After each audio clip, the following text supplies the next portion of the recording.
کیا ہوا؟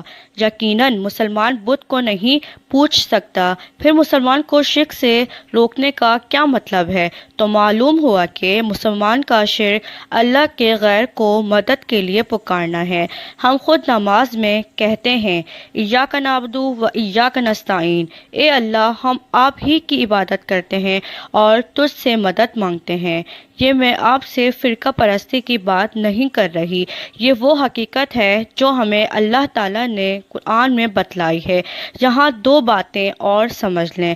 پہلی بات تو یہ ہے کہ شرک کی حقیقت جسے سمجھ میں آ جائے، میں سمجھتا ہوں یہ اللہ کا بڑا انعام ہے۔